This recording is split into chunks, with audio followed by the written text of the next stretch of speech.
to keep.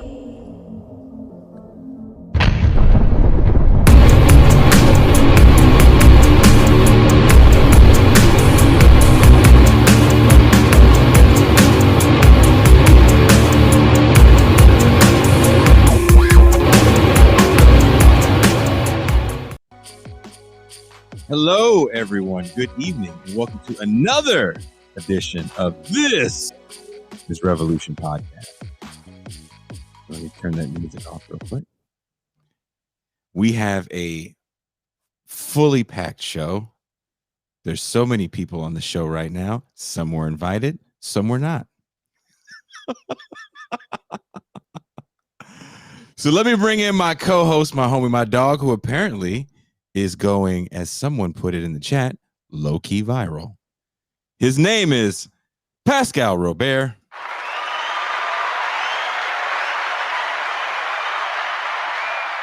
Peace and greetings to the chat. Peace and greetings to the audience. Peace and greetings, Jason Miles. Why am I going low-key viral? According to whom? Someone shared a clip of you on the Majority Report, and I saw that. I retweeted that. And it had a few thousand views when I saw it, and that was earlier this morning. So God knows how many it has now. You're a very likable young man. I try. I'm glad to be young. Well, to old people. And I was talking to Janice Graham, and I was telling her, I was like, Janice, can you believe someone in our chat called me grandpa? She said, I saw that. I couldn't believe it. She was like, that's insane. Well, I am at an age where I could be a grandpa, and I'm not, Jayla. That's a good thing, because we know how fertile you are. It's kind of surprising. Jayla, I'm not. So he is a professor, an author, a rebel rouser, and clean shaven. Mean Gene Bajlan. Good evening, everybody. It's wonderful to be with you tonight. It looks like it's going to be an exciting show. So far, so good. And we have, it's couples night here on This is Revolution. And if it isn't our favorite foreign couple, coming from a hidden bunker somewhere in the great Northwest, it is Cuba and Summer.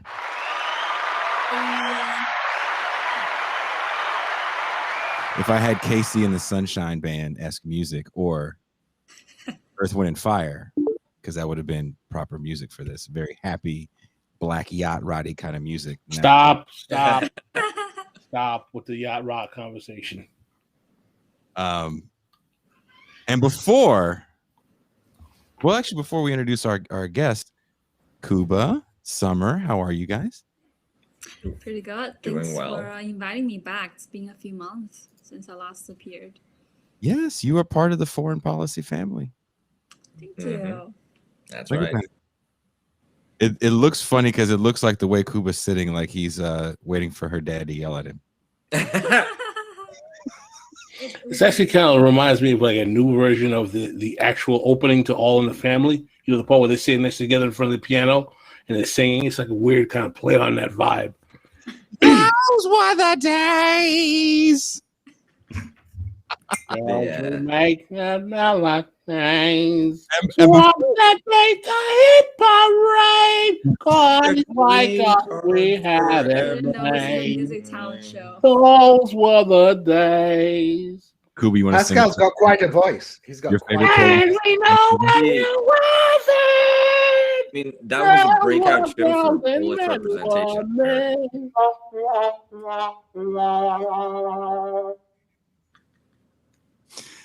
Before we bring in our guest, we made a special video for him. Check it out.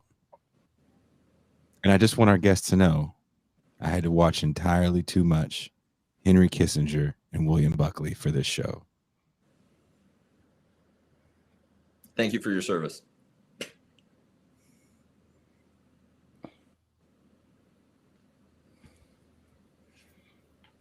Our policy has been firmly opposed to a expansion of the communist sphere, or to an expansion, to foreign policy adventures by communist countries. Therefore, to the extent that North Vietnam was engaging in systematic aggression against all of its neighbors, it was absolutely consistent with our policy that we would resist that. To us, the policy of relaxation of tensions with the two major communist countries does not presuppose any degree of ideological approbation. It is a practical accommodation to new realities, and it does not go so far as to acquiesce in any foreign policy adventures. And therefore, at the time of the Jordan crisis of 1970, the building of a submarine base in Cuba, the Middle East crisis in 1973, the administration always reacted with extreme firmness to what we perceive to be foreign policy challenges by any of the communist countries. And I think the American public will have to understand that on the one side, in the age of nuclear superpowers and the capability of destroying tens of millions of people in a very brief time in a war, that the problem of peace is of great consequence. But at the same time, not to disarm ourselves where we will not resist foreign pressures. Now, this requires a more sophisticated, a more complicated perception of the international environment than was possible in the 40s and 50s. But I see no inconsistency between resisting foreign expansion and attempting to moderate the conduct of the communist countries at the same time. In recent years, American empire has increasingly faced criticism from across the political spectrum. Even as the Biden administration moved to terminate a generation-long war in Afghanistan, at least officially, the United States continues to maintain a vast overseas military presence.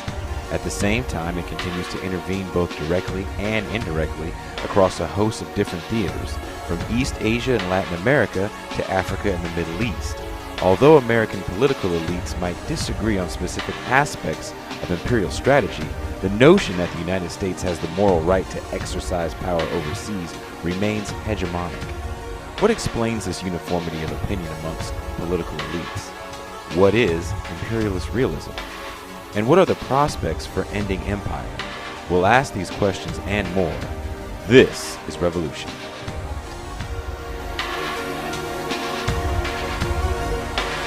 For a while we say a lot about this word, everybody's using this word now, empire, there's another word that's missing.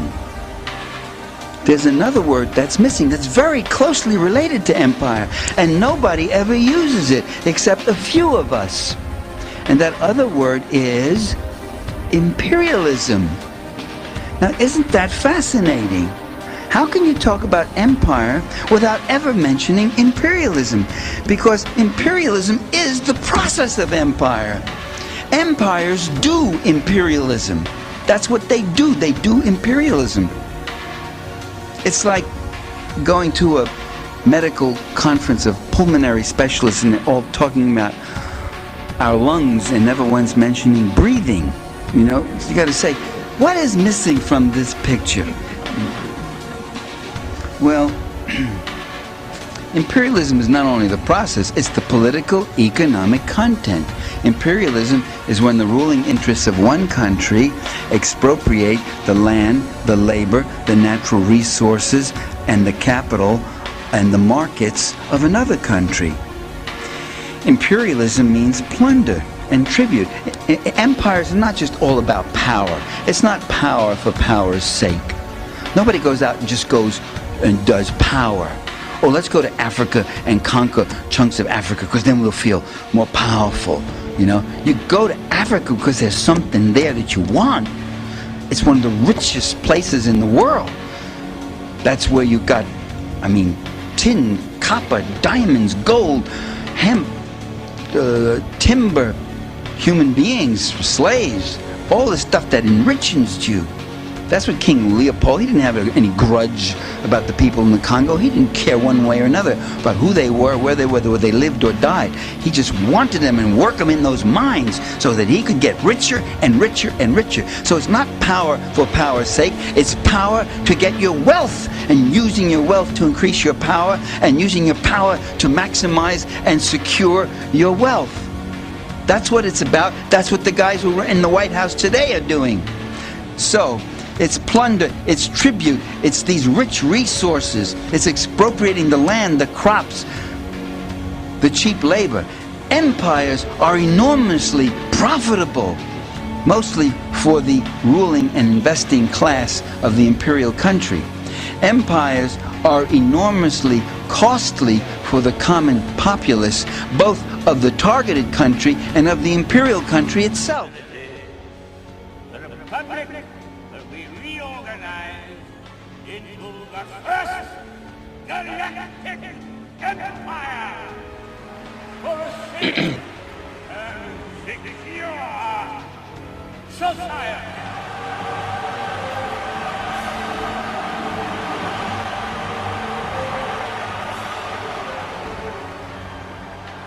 So this is how liberty dies, with thunderous applause.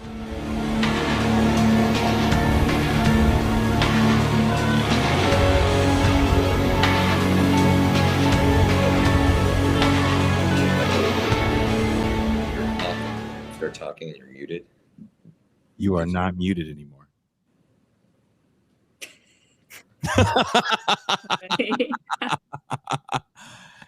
Cool video though. Very cool. Mm-hmm. Thank you. Thank you. I love the music. Yes. Also, Me too. big thank you. If you guys listen to the audio only podcast, I always put those beats at the end of the show. Our guest is a professor, a podcast host. He's an author. What else is he? A journalist. He's A grunge music expert. He's a grunge owner. music aficionado, which, if you know me and the way I hate the term grunge, but I do appreciate off air, he said punk. So he is the Daniel Bessner.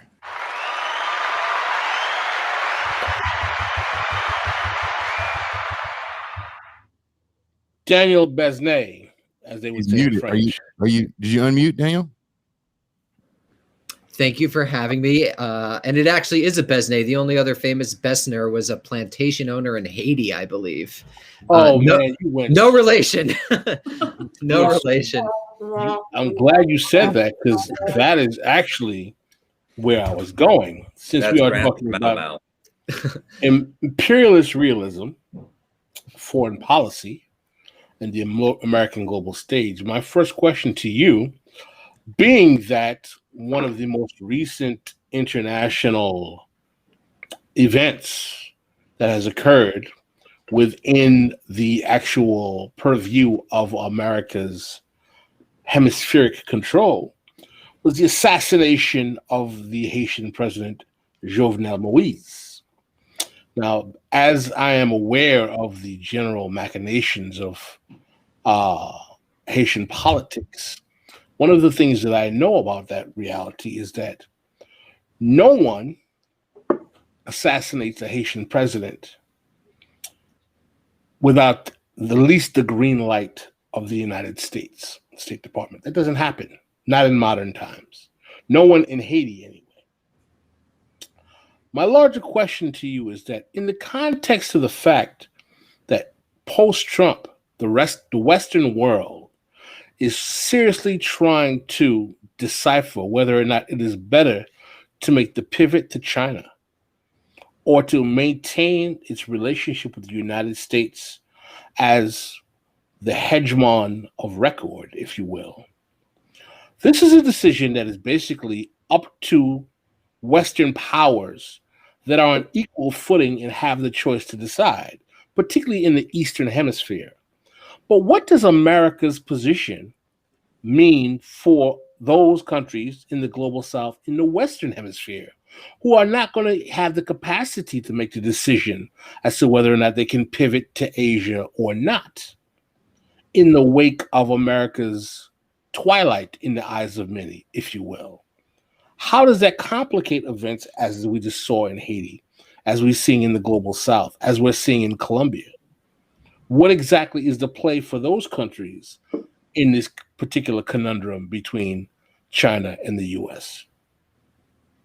I think it's the question we should all be asking because it really gets at the fundamentals, which is that the United States has, since the declaration of the Monroe Doctrine in 1823, I believe, throughout the 19th and 20th centuries, has totally assumed that is going to naturally govern the Western Hemisphere, Latin America, and the Caribbean in particular, but also all the way out in the Pacific as well. What do I think will happen is that this will continue to be the case, and that, like you said, you're going to need the green lights to do things throughout Latin America, and in a lot of cases in the United States, through both military hegemony and also, dollar hegemony, is going to be able to control the region to a large degree, or at least, if not directly control, there is significant agency, at least to kind of create the structures through in which nation states in the Latin American and Caribbean spaces are going to interact within. I mean, given that, I'm not sure that there's much they can do, practically speaking, in terms of resisting the United States' pivot to Asia, or I mean, what is really the United States, in my opinion, biding time before it cedes hegemony in East Asia. I think that's pretty much an impossibility, that the U.S. is going to remain dominant there, given just pure geopolitics of China and India, dueling it out in the region, and the various alliances that are going to be created, which are already starting to be created in what I'm terming the post-Cold War period. But what does that mean for Haiti, or what does that mean for Mexico, and even someone that tries to be a nation that tries to be outside the system like Venezuela? It's going to be hard for them to resist it in a meaningful way, where they're going to be able to carve out, a third way or even a second way. You could try for transnational workers' solidarity and things like that. And I'm in favor of that, but I think we're a long ways off from transnational workers' consciousness. The international institutions are basically tools of Western supremacy and hegemony, and so I think we're in a pretty dire situation. All right, let me ask you a follow-up question, then I'll defer to the rest of our co-hosts. What does that mean, number one, for the pink tide or the emerging socialist countries in Latin and South America that we saw in the last 20 years that tried to evolve? I've always made the argument that without a massive socialist counter-hegemon, as we had with the Soviet Union, that, with the fall of the BRICS, that paradigm doesn't seem to have much positive future. And what does that also mean for countries like Haiti, who one of the allegations behind the assassination of Jovenel Moïse was that he was trying to break the monopoly of the Haitian oligarchy and cut deals with Turkey. And some people say even make outreach to Russia to do domestic infrastructure development.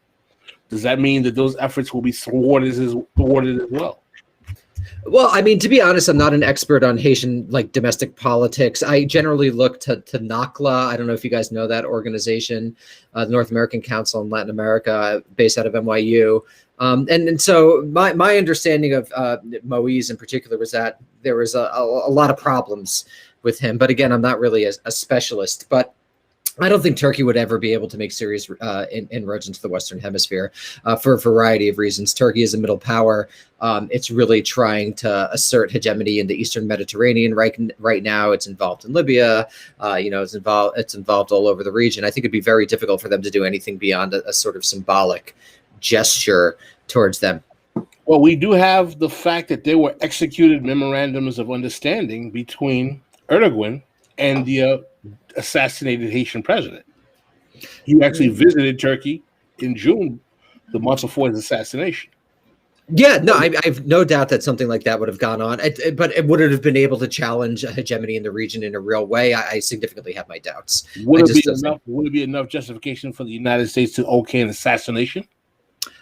I don't know. Maybe. I mean, The problem is, like, the United States is not a unitary actor. So are there elements of the security state, which includes contractors, which includes, sort of loosely connected special forces across the continent? Would there be some relationship there? That's a possibility.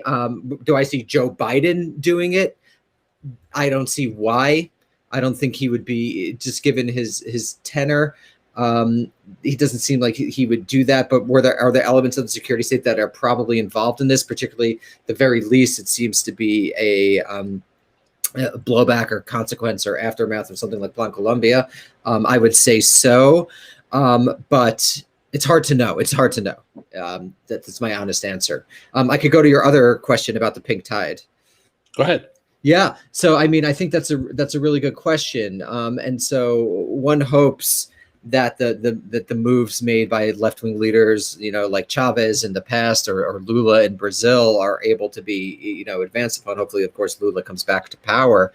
I think that, again, is there enough power? Like you said, the BRICS are no longer the BRICS, really. Is there enough weight to serve as a counter hegemon to the United States? I have my doubts. I mean, as you could suggest, I'm pretty pessimistic right now about sort of a new path being carved, at least at this moment.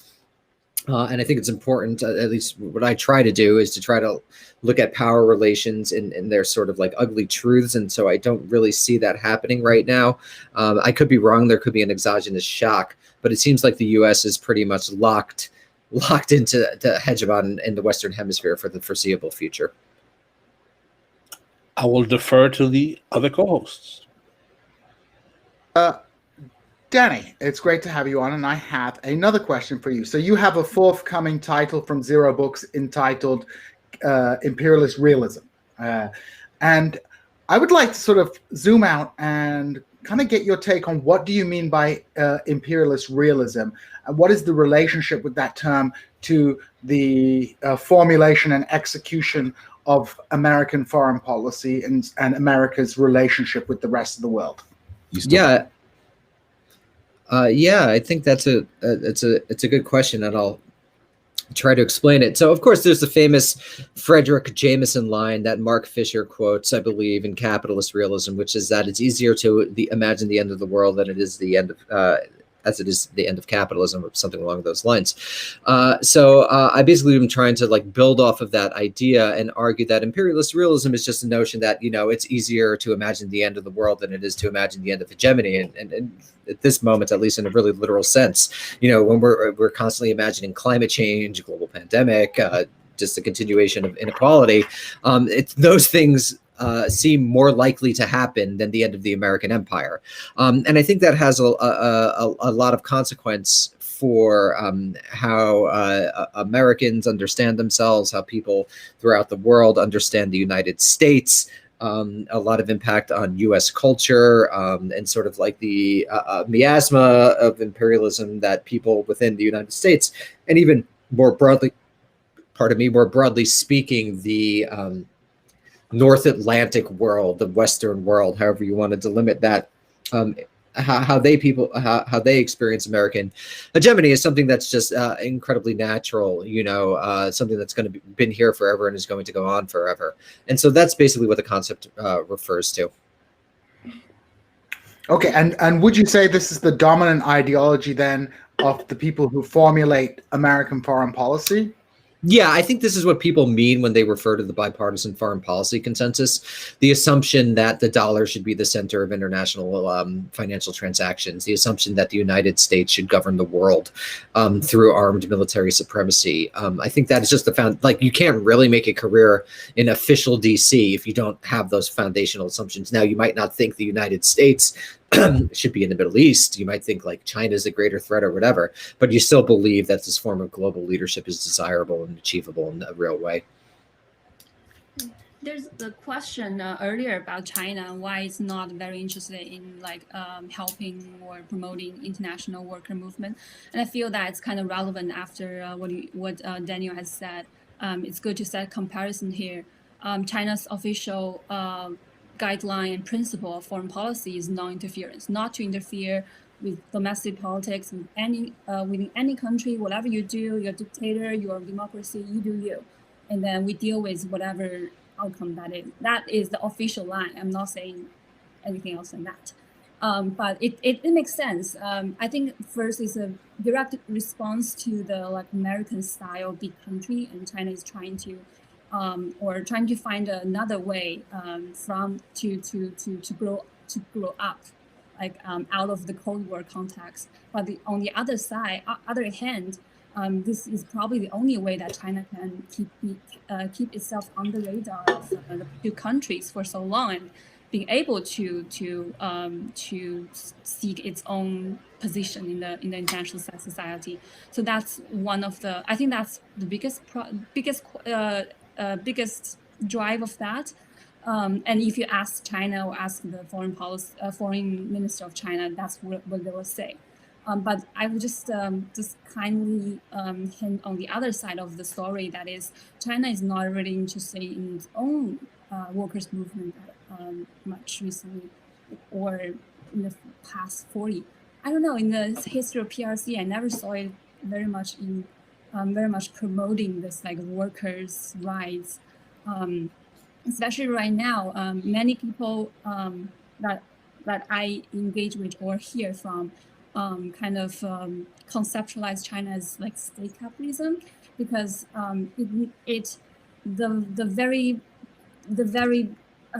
the number one goal of the PRC or the Chinese Communist Party is the region's survival, and they will do anything about it for it. And then they consider anything that kind of disturbs the society as kind of like destabilizing force.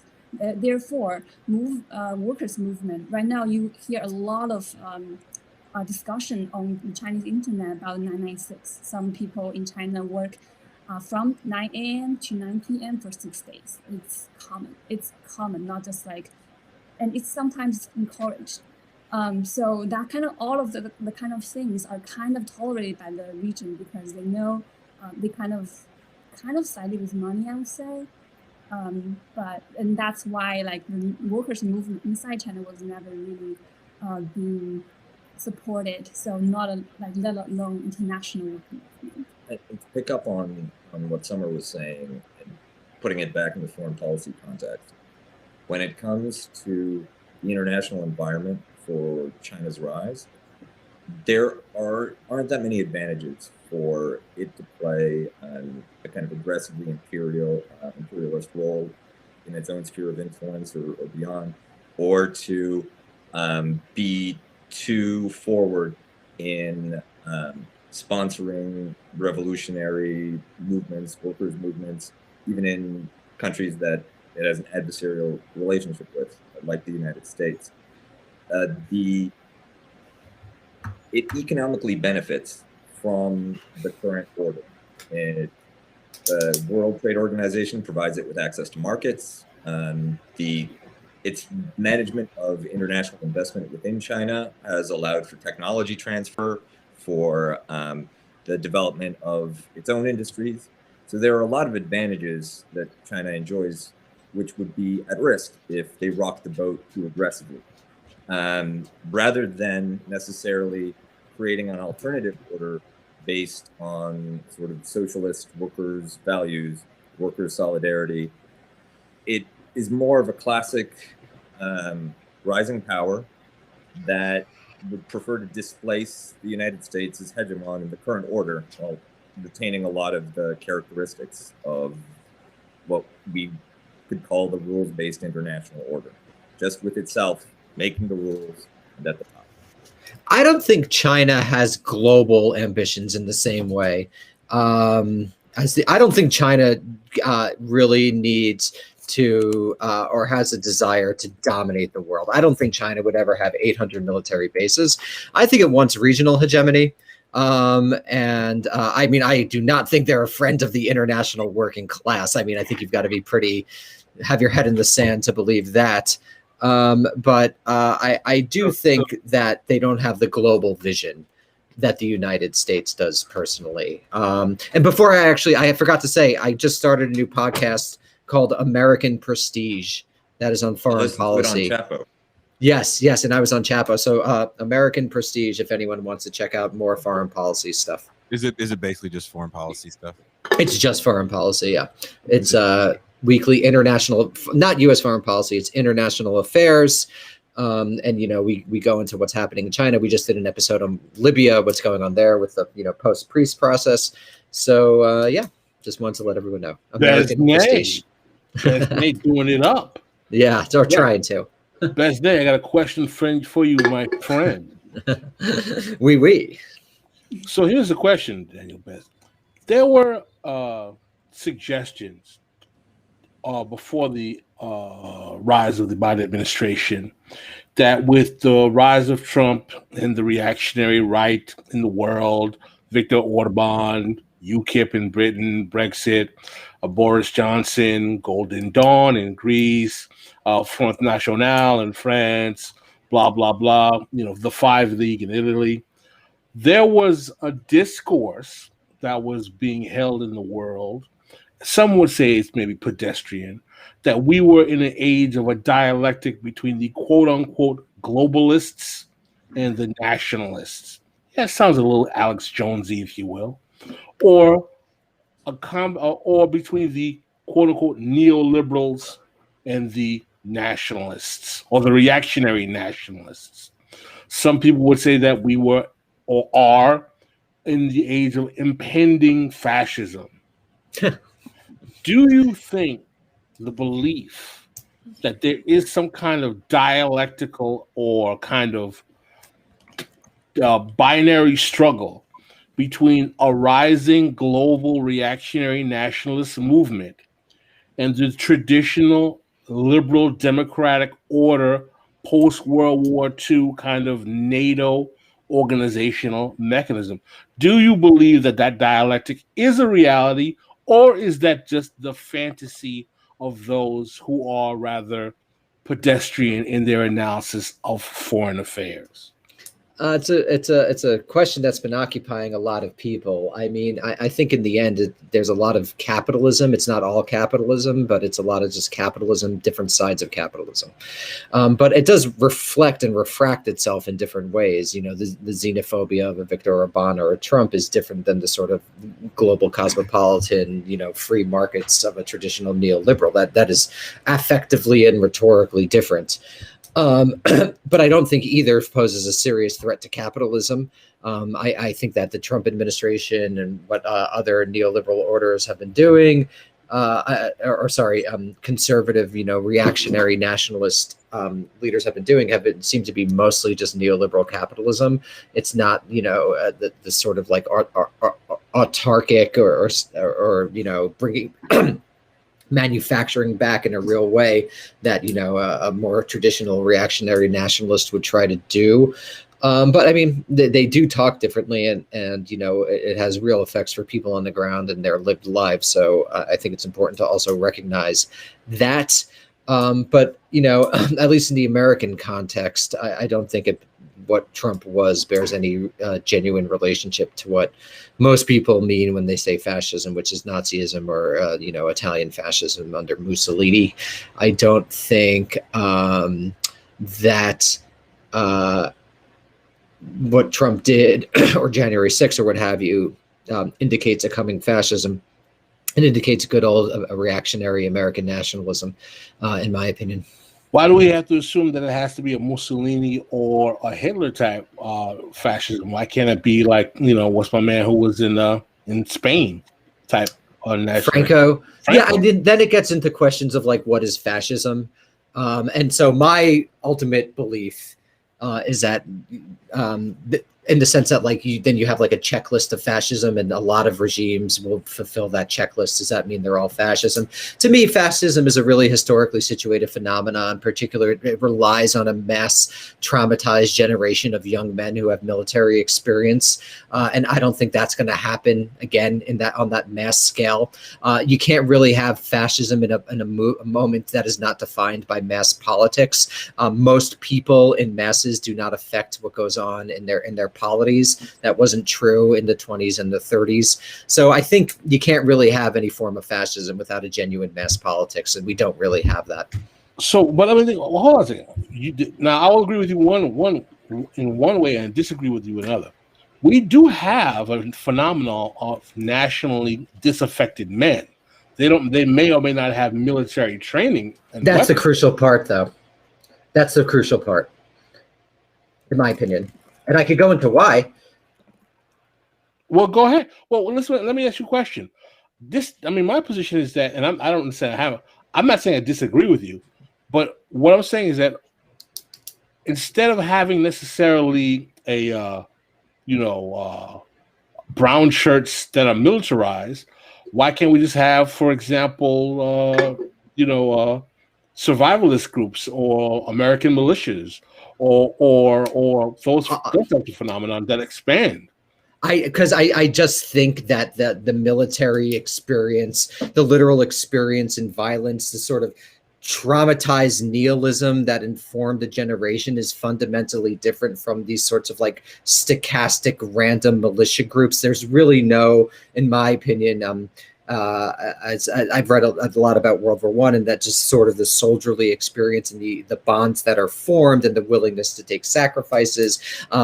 That really happened on a mass scale that's just not available today. I think that is really the key ingredient of any sort of mass street fighting fascist movement. Sort of the gamers of today are not, forming fascist cadres. It's just a totally different world experience, fundamentally not able to be analogized in a meaningful sense. I think, it's the Marxist thing. It's like the lived experience of the war, the social relations is so crucial to the whole thing. You can't just remove that and then make fascist analogies. Okay, well, what I'm saying is that why does does that make it any less horrible that it's just reactionary nationalism and not fascism? No, it's not an ethical or a moral claim. They're both terrible, in my opinion, as sort of a Marxist or a left-wing analyst. I'm making a claim about power, or what I see to be the objective reality of power relations in the world as I experience it. They're both bad. They're both terrible. But I just don't think that the power of the militias today or sort of survivalist groups even approaches what occurred. What do they call the boys? The Proud Boys. Proud Boys. Yeah, I don't think it approaches. I think Eastern Washington. I'm sorry? You ever been to Eastern Washington? Yeah, no, it's racist and horrible. Don't get me wrong, but the fascists overtook the state. That's a different thing. That's a different quality. So you don't think the fact that we have 17 states right now enacting laws where literally you have to pay a fine if you teach people about racism, like we're doing in Tennessee, and the fact that we have right-wing reactionaries gutting voting legislation in 13 to 20 states around the country where Republicans have state power, can easily pivot into a reactionary white nationalist movement that can actually become so reactionary that can actually look like fascism operationally? It might. I'm saying that I think that's a possibility, and everything I think you said is incorrect. Sorry, it's correct. It's correct. Like, it's incorrect is bad. I think what you said was bad. What you said was correct. That these things are bad. So I do think that. But again, my analysis of the power situation is that it's unlikely that people like that would get the control of the professionalized military. I think that is not a real option. I think we saw that under Trump when the military came out very hard against January 6th. And I think any sort of like national movement like that is going to require the support of the military, a minoritarian movement. Again, I think it's very bad. Everything you said about these laws, these voting rights laws are terrible. And we should do everything in our power to stop them. But that, again, is not equivalent of what Hitler did. I don't disagree with that. It's not equivalent to what Hitler did yet. I'm not saying. Well, my point is that we don't know how bad it can get. And my point is, sure, I'm not saying it has to be Hitler. There are things that are horrible that necessarily ain't Hitler. Yeah, but we're talking about fascism, I thought. Yeah, right. Those are horrible, and we should fight them. I totally agree. But we're arguing about the fascist analogy, and that's Hitler. It's been a long time since I studied political philosophy, so I had to go back and check the etymology of fascism. But so according to Google, it means that this word literally means like comes from Italian word for bundle, which represents like bond of people. It kind of go back to the ancient Rome where like fascists was a bundle of wood with an axe head carried by leaders. So I feel like there's certain type, like when we talk about this analogy, we need to know what fascism means. And to me, I think this I don't think the analogy stands because there's a very fundamental element lacking in the current America, which is a leader or leading ideology that kind of bundle people together toward the same political goal. I do not think that these nationalists have achieved that yet. Like it would be very scary if they do, but I do not think they've achieved that yet. I mean, ironically, Trump could have if he had been more interested in organization and mass politics. Well, maybe that was the gam. I mean, this is what everyone was saying would happen. Yeah, but it was too lazy. It was too lazy. For whatever reason, it didn't. We have to take that. We have to take that seriously. That didn't happen, and Biden won the election. Yeah, but Trump could win in 2024. Absolutely, sure. Yes. But I want to kind of pivot back to the foreign policy issue, and I wanted to ask Daniel about his thoughts on the kind of binary in American politics that seems to be shaking out, which is not entirely defined on partisan lines between the type of America First policies that are advocated by a significant portion of the Republican Party, including the Congressional Republican Party, and the notion of reviving what many in the foreign policy establishment thought was a kind of America's back, baby. Like Biden went to Europe and was like, kind of went America's back, baby, and people didn't buy it. How sustainable do you think this shift is? And I just want to kind of like add my thought in and get your thoughts on this. It strikes me that America First is a kind of a bad policy, but there's a logic to it and there's a realism to it in that it kind of recognizes that, you know, America is going to have to put America first and other countries are going to put other countries first, but it's a dog-eat-dog world. Whereas the liberal internationalism or the globalism, depending how you frame it, of the Biden administration and the foreign policy establishment seems to be more delusional in terms of America's even buy-in, right? So what are your thoughts on how successful this pivot is and what do you think is going to happen to it? Is this kind of the last gasp of the empire? Are things going to really change? So I think it's a great question because I think we're in a really historically unique situation. So if you go back to Rome or the Ottoman or the British empires, when there's decay at home, that generally makes it difficult to maintain the structures of the empire, right? Decay at home leads to, imperial decay abroad. The United States has done something interesting. It's basically created an empire that doesn't need that many people to run. First of all, you have the atomic bomb. So there's like an inherent world-ending weapon that could always be used as a threat. You don't need the mass armies of Napoleon or Hitler or anyone. So you have the atomic bomb. You have the development of weapons and technologies like drones and intercontinental ballistic missile systems that, again, essentially you allow to do that deterrence from very far distances. You have the creation of a base empire that allows you to threaten people implicitly, what the U.S. refers to as deterrence from those bases that don't require much land, that don't require many people to man them. And you have, after Vietnam, the creation in 1973, I believe, of the all-volunteer force, which means that the bourgeoisie no longer fights America's wars, that most people don't fight America's wars, that it's a very small military that mostly consists of people in the South and the West that grow up near a military base or have a relative in the military. So you're creating kind of like a militarized class. Gene, I know you're a specialist on Turkey, so this is probably right, but I've heard it referred to as kind of a Janissary corps. I'm not sure if that's correct, but some sort of soldier class. So what you have, like an elite class. Yeah, so what you have is a situation of domestic decay accompanied with the reality that the empire doesn't need that many people to run it. So the issue is that this empire could kind of keep on going for autopilot for quite a while, I think. I'd like to respond to that because there are a couple of things that I think that you've elided. And one is that many countries that are within the American sphere have a relatively comfortable experience with American hegemony. I'm thinking Western Europe, Japan, South Korea, Taiwan, much of Southeast Asia. There are opportunities that come with being being part of that American zone. You have markets for your exports, access to technology.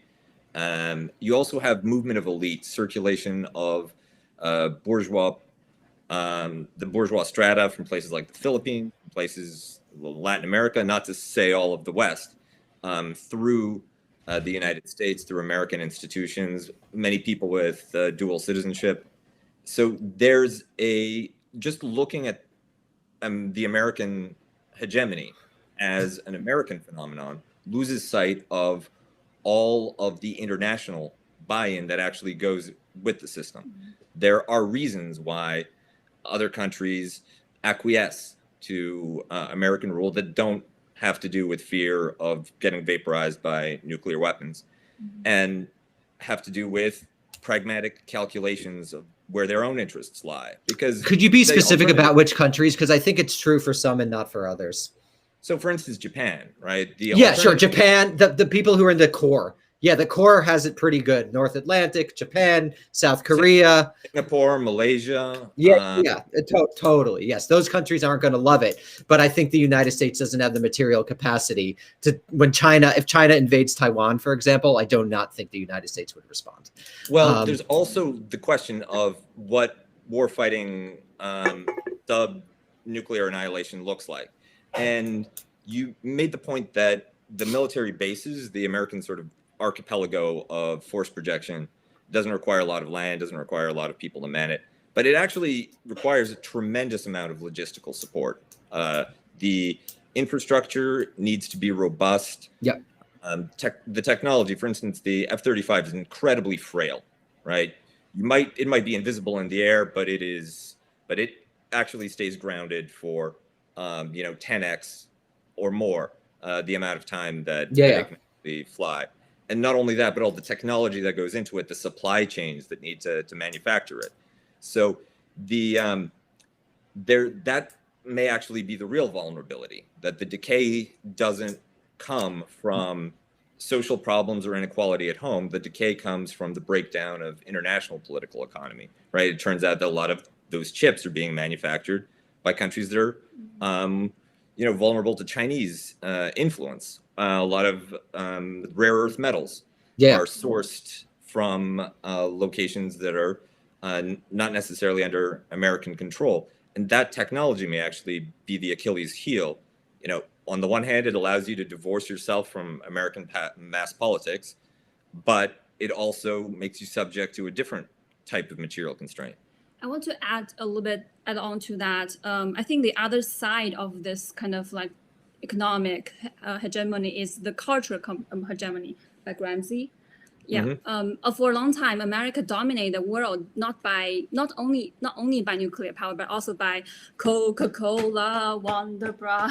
So there is no other cultural alternative to think about. Like France, they have their own music, but still they have a lot of people like singing American country music because like America is cool and it's progress. It's ideal, but then this image is also failing and.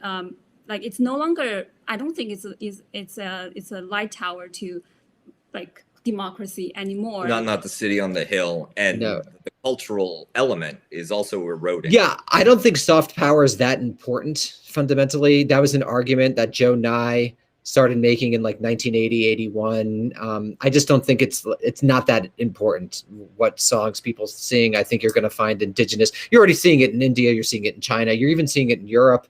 Now there's the rise of indigenous cultural industries. I agree that that's sort of like America is not going to be like rock and roll and blue jeans anymore. That heyday is over. I just don't think it's that important. I don't like this concept of soft power. I think there's a lot of problem with it. It's like you're kind of changing this social like this thoughts like that people just literally don't have any alternative Like they cannot think of another way where this world operates without US. It's different from soft power, where like you are like a parasite into people's body and you brainwash them. I think it's completely different. But and also soft power in the fall of the Soviet Union played an enormous role. The mobilization of protests against communist governments in Eastern Europe especially were motivated by the image of prosperity, of freedom, of coolness, of being attractive, of travel, of glamour,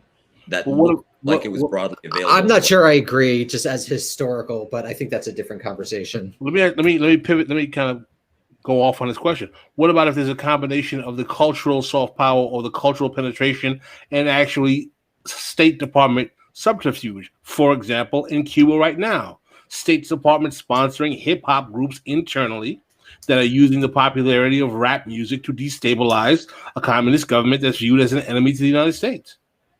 I mean, I think that this is probably, I just disagree with you all. I just like as a causal factor and why things happen, I think culture is ultimately of tertiary importance usually. And I mean, I base that on a particular time period that I study, which is, you know, the Cold War mostly, but I haven't found it to really explain why things happen. Maybe it's changed minds in certain circumstances, but in my opinion, hearts and minds are less important than guns and butter. But that's just an opinion. And some people, I respect disagreement. I'm not saying that it's a definitive. I don't think it's. I mean, ultimately, listen. When you want to have power, the guns are the ultimate power. The weapons are the ultimate power. That's what you want to have the most. But what I'm saying is that you don't always want to have to pull the trigger. And what I'm saying is that it's not. I agree with you. I agree that the culture is not the definitive tool. What happens when the people who are holding the guns, when your own security apparatus refuses to use them, like in the case of the collapse of the USSR or the end of communism in Eastern Europe? You have the defection of rank and file soldiers from the support of the regime, regardless of how many guns they have. And that is a psychocultural phenomenon. Maybe. I mean, like then we're getting into like deep causal mechanisms and it is in part a psychocultural phenomenon. I agree. I think it would be impossible to totally discount the role of psychology, but I'm curious how it'd be very difficult to make causal arguments in that direction. Though I agree that is certainly a factor. That's ultimately some of the difficulty with establishing causality in history in a general sense, because of course we can't run counterfactual historical experiments and change variables in order to computer in Hangzhou comes online. not until we get some supercomputers. But it is actually, I think the intersection between culture, like economics and power, is an extremely important dynamic to conceptualize in terms of demoralizing people, or at least shaping the political horizons. Because ultimately, I mean, I would say, Daniel, isn't imperialist realism, it's a product of a particular material yes. order of interest. But the ideological superstructure, the reason we would discuss it is because would you say that it has some relevance in shaping, right? Is it I think highly derivative? This gets into an important distinction. I think that culture has a much more maintaining function than it does as a one for causal change. That is a fine distinction, but it's an important one. So when we're looking at why massive changes happen, these like what they call in German like a Wendepunkt, like a serious change, the end of feudalism, the end of aristocracy, the end of empire. I think that is very rarely culturally driven, but I agree in sort of the Gramscian sense that hegemony, the way regimes maintain, they manufacture consent, culture is an increasingly, an incredibly important factor, even if it's very difficult to measure in terms of how exactly culture plays into maintenance. Daniel, are you familiar with the book Jazz Diplomacy? Is that by Penny Von Eschen? She wrote Satchmo Blows Up the World. It's on, yeah, I'm familiar with like work in that vein. Yeah. Because on the culture, as ambassadors play the Cold War, yeah, Penny Von Eschen, yeah. On the cultural tip, we do realize that one of the ways in which the United States fought the potential expansion and popularity of Soviet communism in the global South was to export Black popular culture, particularly jazz. Yeah, so I mean, I've written on this in an academic setting. I think that these arguments were made in the 1990s, partially because they reflect the end of history moment, which really saw political and economic questions recede to the background. Also, the transformations in the American historical profession, particularly diplomatic history. So I think those, in my personal opinion, a lot of that scholarship is important, and I don't want to deride it, but I think it made larger causal claims than was, in my opinion, accurate. Can I ask a quick follow-up to that, just about culture? So, in terms of these aspects of sort of, let's say, soft power or cultural imperialism, however you want to look at it, are they, in a sense, a function of this imperialist realism, in a sense that, you know, even though culture is not essential to, you know, actually forwarding the empire, it is the idea that American culture is something that could change the world. Is that a function of the delusions of the foreign policy class? I mean, it's a liberal idea. I mean, if you go back to the formation of that idea in the U.S. Information Agency, which is something I actually study a lot in my first book, it's this notion, it's this like anti-Marxist notion that you're going to use culture to change hearts and minds. You get the really, this is a project of the 50s and the early 60s. It really ends fairly quickly, actually, because they don't get the returns that they want. That they're spending all this money on the cultural Cold War, which again becomes this big topic in the 1990s. But, you know, by the mid 60s, late 60s, I think they're spending much less money on that and a lot more money doing, you know, what we on the left always criticize in terms of the CIA, in terms of the large, you know, Vietnam, for example, the funding of proxy wars around the world. So, yeah, I think it is a function. It's a very Habermasian idea, right? That like these sort of liberal notions are going to really result in cultural change. And I just don't think that's especially accurate. So you're not a fan of Francis Stoner Saunders' Cultural Cold War? I think again, it's not a matter of being a fan. It's like these histories emerged at a particular moment. And it's not a surprise to me that at the fucking apex of neoliberal globalization, everyone's writing about the importance of culture. I think they overemphasized it. Like, I'm sure I'm overemphasizing something now. I'm a product of my own moment.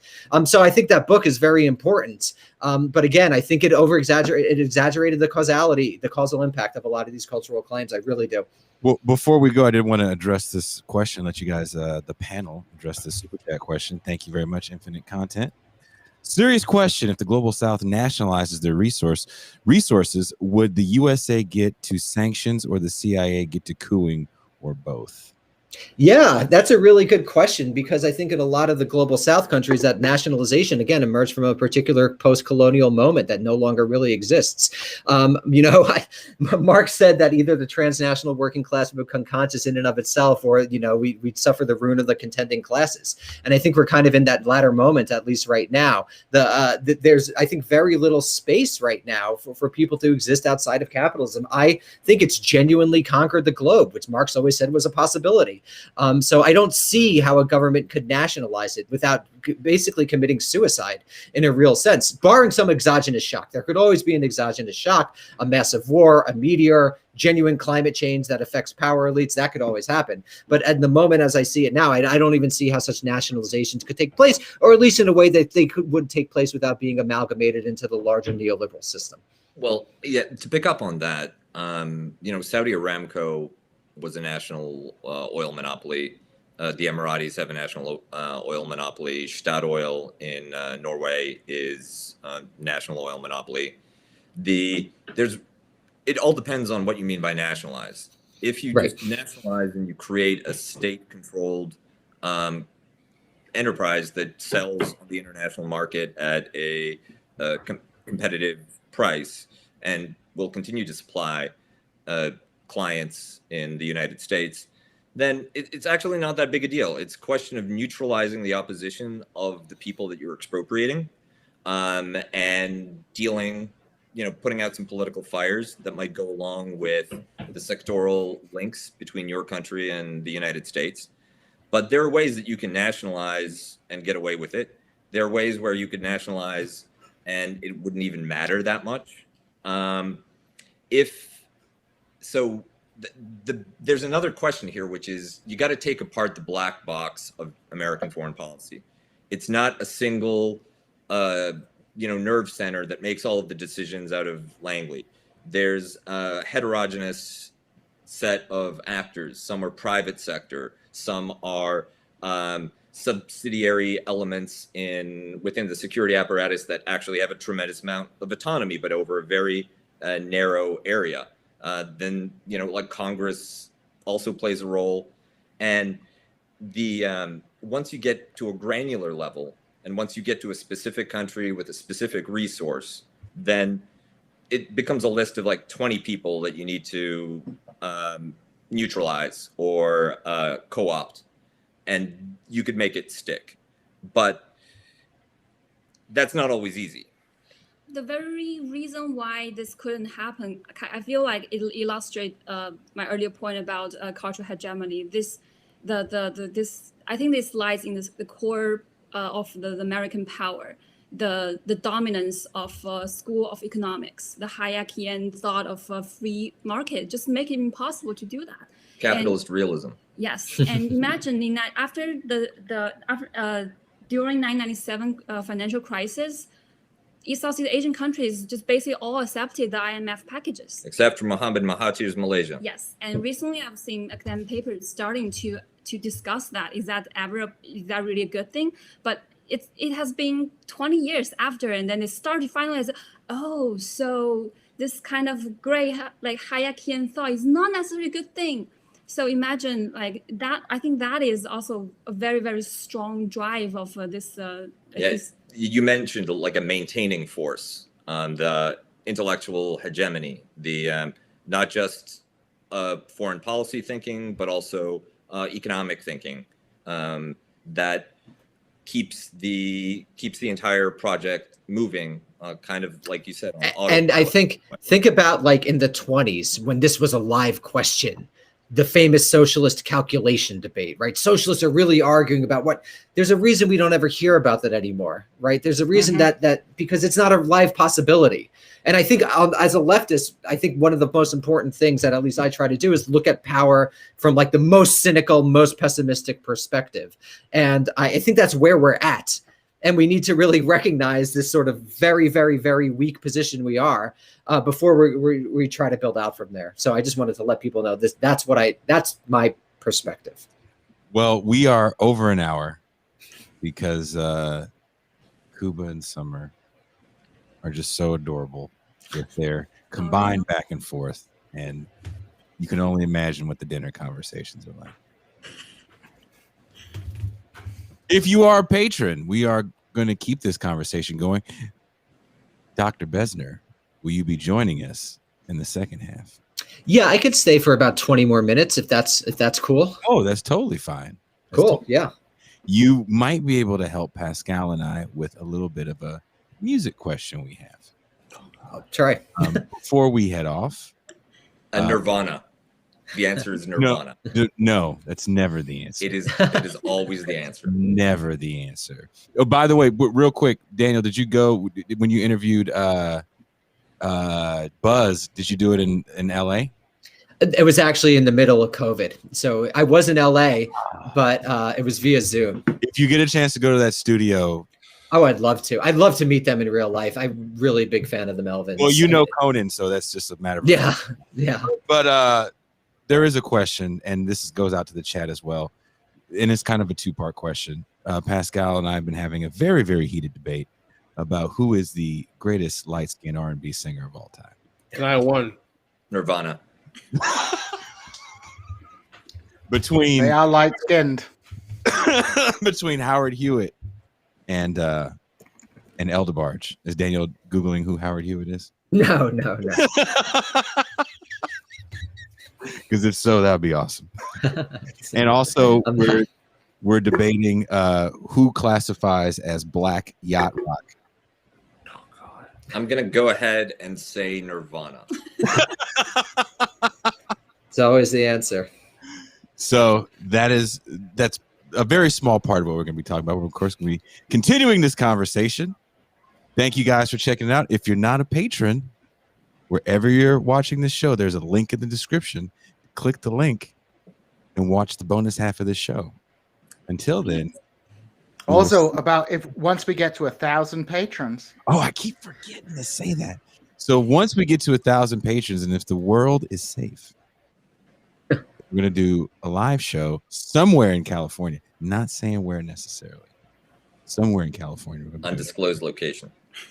Right now. And you get to meet Pascal and party with Pascal backstage. I'm still debating. Pascal will scowl at you personally. That's the only reason why people want to go there. They want to get a picture with Pascal scowling at them. Eating Pascaling biscuits. I'll have to bring my soldiers. Your no limit soldiers? My Mau soldiers. Uh-oh.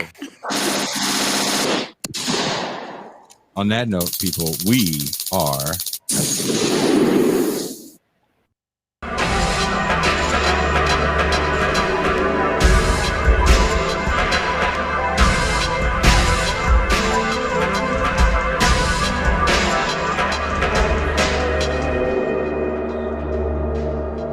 So deep, not yours to keep.